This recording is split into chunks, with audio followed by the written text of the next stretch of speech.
Hi, this is DJ. We're now with Coach Sellers from the Rochester RazorsSharks, and I wanted to thank you for taking some time after practice with us.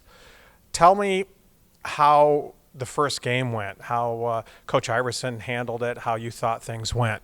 Like I said before, it's been 7 years in waiting for him to become a head coach for his moment. The song "One Moment in Time."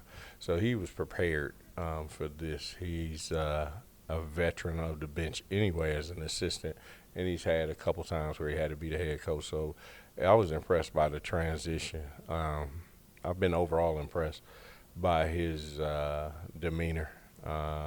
Chris is a tough son of a gun, pretty direct. He's little Rod Baker, the white version of Rod Baker. But his overall demeanor during timeouts, you really get to find out. I was anxious to see what his first timeout was going to be like. He keeps the guys relaxed, calm. Really, there's not very many situations he hadn't seen before.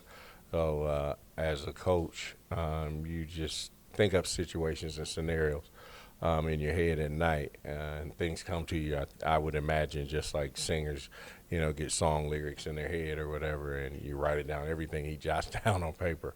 I thought he did a wonderful job. A wonderful job. The team looked really good. As I mentioned to him, the defense was just tenacious. The offense seemed to click. I mean, you scored over 100 points. Tell me a little bit about that. You just hit the nail on the head. It was from the defense.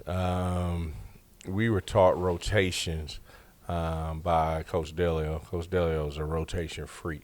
I bet you he's at home rotating somewhere in his head right now. So what we saw was we're pretty good, or we can be pretty good in half-court defense.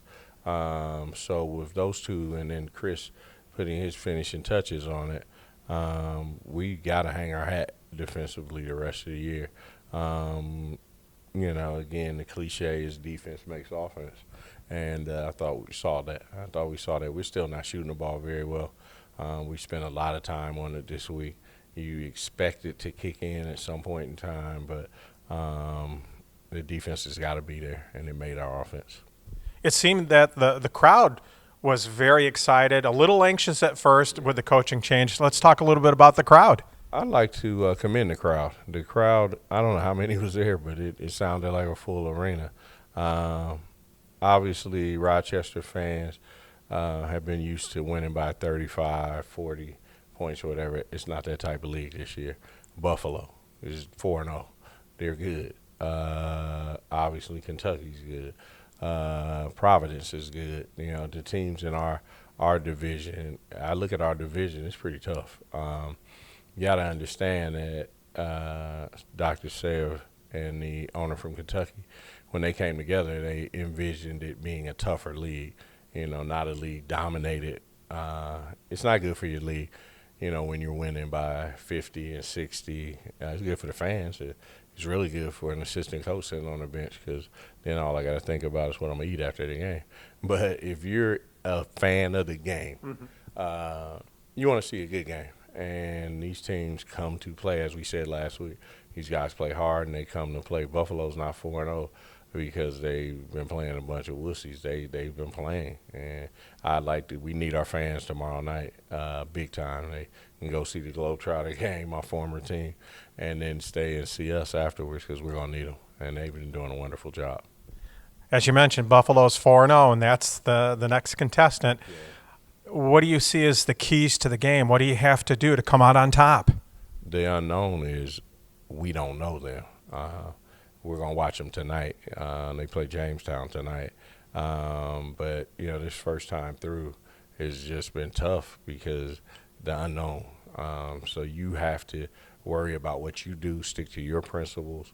As the game goes, as I mentioned last week, as the game goes, make adjustments. And go from there. Speaking of Buffalo, I went to see Ohio University women play Buffalo. I'd like to commend their coach. I don't know her name. She won her 200th victory. But, man, she was good. And she made Ohio U have to make adjustments. They actually beat them. And, again, in coaching, I say it to AAU guys, to any coach, it's not about standing on that sideline yelling and screaming. It's about thinking about what do I need to do next. Quit yelling at the players. You better think about what you need to do next, and we'll have to do that tomorrow. Because, again, they obviously do something well. We'll try to find out tonight, but we'll see it on the job and get on the job training tomorrow.